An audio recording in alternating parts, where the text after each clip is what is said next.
Representative Khanna, pleasure to meet you. Hi. Thank you so much for taking some time out of your busy day. Thank you. Thank you for your work. So let's just jump right in. I've in the process of filming Hunger Ward, about the current conflict in Yemen, I've seen with my own eyes the human devastation that the war has wrought, specifically on civilians in the country. And that, as a filmmaker, that motivates me. For you, as a politician, I'm curious to know what motivates you to be so active on this issue, because as I've followed sort of your tenure as a politician, you have been one of the few US representatives who has been incredibly consistent in their views on what needs to happen in Yemen. So what is your catalyst? What has catalyzed you to action on Yemen? Well, first of all, thank you for your work. Thank you for telling this incredibly moving story of these women who are literally trying to keep people alive and prevent starvation. I think a deeply moving portrayal that hopefully will awaken the conscience of many who watch the film and engage with the film and hear about the film. My interest comes from my passion about human rights. I had a group of Yemenis Americans approach me early on when I was elected and talk about the famine. And of course, my grandfather spent 4 years in jail alongside Gandhi and others in the Indian independence movement in the 1940s. And at that time, you had the famine of West Bengal, which killed millions of people, literally because of the indifference of colonial powers. And I was aware of that history because of my grandfather's experience. And certainly I thought how horrific that in the 21st century, we would allow for something that horrific to happen again. And now I happen to be part of the people in power and responsibility. So I wanted to do my part to make sure that we could avert that. Wow. So it's sounds like it's sort of in your DNA to some extent. That's a really interesting backstory. So let's talk a little bit about some of your political stances surrounding Yemen and the U.S. administration. I understand that you were a huge part of the movement to pass the War Powers Resolution. I believe more than once. That was then. We tried many times. Yeah, Yes. exactly. And finally, it passed. For the first time in history, it passed the House and the Senate. And even though Trump vetoed it, if you talk to Mattis or Griffiths, I mean, they will tell you that the refueling was suspended by Trump in response to the Capitol Hill activism.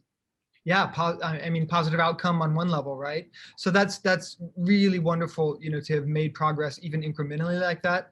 As the Biden administration early on, their first major press conference, put out the statement that they would end support to all offensive operations. And I read the letter. I think I read the letter. I at least read the press release about it, surrounding your clarification of language request from Yes. the administration. Can you speak to that? Because my understanding is you haven't received a reply yet. Is that accurate? We have not. We just received an offer to have a classified briefing, and Senator Sanders and I are going to go to that. But there are a lot of unanswered questions. Does this account? Are we not supporting the Saudis for quote unquote defensive measures? And in the past, the Saudis have claimed that they're bombing Yemenis villages, but out of self-defense because they fear missiles coming in. So, what is exactly our commitment, and what is our involvement in the blockade? Are we having our naval ships assist the Saudis at all in the enforcement or not? Are we providing logistical support, supply parts, maintenance that's assisting the Saudis or not? So these are questions that we haven't had answered. I mean, the administration has said we're not involved in any form of the blockade, but what does that mean? So we're hoping in the next week or two to get these detailed briefings. So that's interesting. So if given that you're about to have this meeting, what do you want the administration to do now? Well, we have the moral power to get the Saudis to stop, right? So there are two different questions. One is, are we actively involved in action that is contributing to the famine and to war crimes. Obviously, we were with the refueling that was directly involved. And now the question is, how involved are we, if at all? And so at the very minimum, we need to say we shouldn't have any involvement. We shouldn't be providing the maintenance, logistics support for the Saudis in efforts to enforce a blockade. And whether it's technically a blockade or not, the point is fuel is not getting in and in enough quantity. So we shouldn't be involved in that. And we should not be involved in any of the strikes in supporting in the war. But I think we have an obligation beyond non-involvement, particularly because we were contributors to the problem. And that is that we have to lean on the Saudis very clearly to say, if you care about your relationship with the United States, you need to stop. You need to stop the blockade.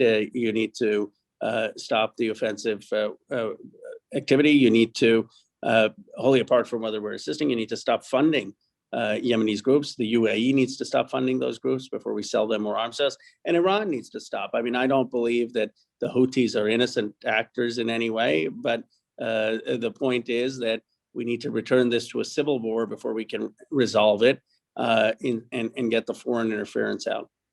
Well, you've spoken really eloquently to the sort of geopolitical cover that I think the U.S. is providing for Saudi Arabia in many respects, both for the blockade and others. You know, I will tell you that when I was in Sana'a to shoot part of Hunger Ward, you know, we stayed at one particular hotel where there were dozens of Yemenis actively dying with chronic illnesses who could not get the care they needed simply because they couldn't get that care in Yemen, and they couldn't fly out of the country because of the blockade. I mean, those are the sorts of effects, right, that you don't hear about very often, but they're real. There's people's lives hanging in the balance. Given that, what's your reaction to the fact that a US representative recently said that there is no blockade? I think there's a lot of legalese, and you know, I had said there was a blockade, and some people told me, well, it's technically under this law or that law. It may not meet the definition, and I don't know what formally meets the definition under international law. I think that's an academic debate. I think the bottom line is that we know that the Saudis are restricting access, if not to food and medicine, certainly to fuel, and that's driving up prices. That's making it hard to get the food to places where people need it. It's making it hard to have hospitals open, and that people's travel in and out of the country is being restricted. So to me, that is a blockade, and that's whether it meets the legal definition or not, that's what needs to end. Yeah. So, as you know, there are so many lobbyists in Washington, especially from Saudi Arabia and the Emiratis, and yet my experience as a layperson, as a common citizen, is that you're a politician who is willing to speak your mind, who is willing to speak truth to power and money, which I deeply appreciate as a citizen. And I wanted to just take a moment to give you kudos for something you did a while back, where one of our field producers was detained in Yemen, not in relationship to our project whatsoever, but other work he was doing, and then imprisoned and tortured for doing his work. And you, I have to say, were the only US politician who was willing to speak publicly about that and to call out the appropriate people within the Emirati leadership to do something about it. And I believe it helped free him. And I want to just thank you for doing that, because I know it took some courage and you didn't have to do it. So thank you from the bottom of my heart. Well, no, thank you. Well, thank you. I have a great staff and a lot of journalists and a lot of activists, and I imagine others would have done it too, but they're not as plugged in as I have been to the community. And so I have been very blessed to have a lot of great activists who raise these issues, and really they deserve a lot of the credit for any progress that's been made. Yeah. So let's talk about this whole issue of sort of moral high ground, right? That was put out in by the Secretary of State in February, I think was the statement. Yeah. Blinken put the statement out. I have a note here that those who commit human rights abuses will be held accountable, unquote, right? Given the fact that our own government is complicit, I believe, given the data that I have, in the blockade, that was an attempt to take the moral high ground, I think, within the Biden administration. What do you think? Um, what's the calculus within the Biden administration, do you think, to sort of alter the geopolitical alliance with Saudi Arabia so that there's a true ascendancy of human rights over sort of political capital with Saudi Arabia as an ally? I don't think it's sufficient. And I think that this is the challenge, that there's a failure of imagination to reconceive the relationship. I don't think it would hurt to have sanctions on MBS where it's clear that he's tied to the Khashoggi murder and certainly has been involved in Yemen. We could at least say he shouldn't be allowed in the United States. And yet our reluctance to do that, that doesn't mean Saudi Arabia is going to fall apart. I was telling the ambassador, U.S. ambassador, Saudi ambassador to the U.S., that she would be a better leader of the country. There are plenty of people who could lead that country. And just because we sanction someone doesn't mean that the country is going to fall apart. But I think for so long, American politics has been dominated by this view that the Saudis have to be a counter to Iran and that we don't want any single hegemon or any single nation to emerge too powerful. And it's been this Kissingerian balance of power politics, going back to the European model, that they didn't want a power too powerful in Europe. And that model, I don't think, has served the United States well. I mean, it's not a moral model, but it's also not a strategic model. It led to things like us arming Saddam Hussein. It's led to us getting into wars that we didn't need to get into. But that thinking is still too pervasive. And until we stop looking at the Middle East and the Saudis as a key check on Iranian ambition, we're never going to take the actions necessary to stand up to them. Yeah, yeah. What do you think it would take for you to sort of initiate another war powers resolution or a provision to the NDAA again, like you did previously? A provision to the NDAA, we certainly will. The question is on the war powers resolution, and and it's on the table. I mean, I'm discussing it with Senator Sanders. We're getting briefings. We need to have clear evidence of U.S. involvement in hostilities. With the refueling, we clearly had that evidence, and I think we just, for the war powers, need to have a clear sense of what the involvement may be in the enforcement of the blockade or in any action, and then we'll do it. But if we don't go down the war powers route, we certainly will to the NDAA try to make it clear that we're restricting spare parts. A lot of the tires that go to the Saudi Air Force. Last time we had an amendment on that, it got stripped out of it in the committee, in the Senate when it went to conference. So what we need to do is get it through the House, which I'm hopeful for, and then make sure it doesn't get stripped in the conference. Yeah, yeah. So you're working on the political front. As you know, there's a lot of sort of momentum, I think, within civil society in the US, especially right now, surrounding really pressuring the Biden administration to alter its stance and to alter its actions, more importantly, right? What would you counsel sort of this alliance of civil society groups to do now? What would be the most effective actions that Yemeni Americans, the diaspora could do that would have a concrete effect? That's a great question. I think having key people in leadership, whether it's the Speaker or the Senate Majority Leader or the Chairman of the Armed Services Committee or the Foreign Affairs Committee, hear about what needs to be done is important. Getting as many members of Congress on board with stronger stance towards the Saudis to ending the blockade is important. But I think they've been doing a wonderful job. I mean, we had so many members willing to sign letters to the president calling for the end of the blockade.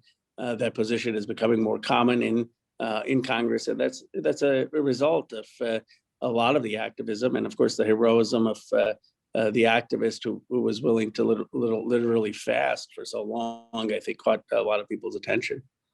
Which is ongoing now too, which is continuing. Has she not eaten yet, or? She's not eaten. Yeah, Well, she should eat. I mean, I do think she should eat, but because I'm concerned for her well-being. But I would just say that her message has been heard.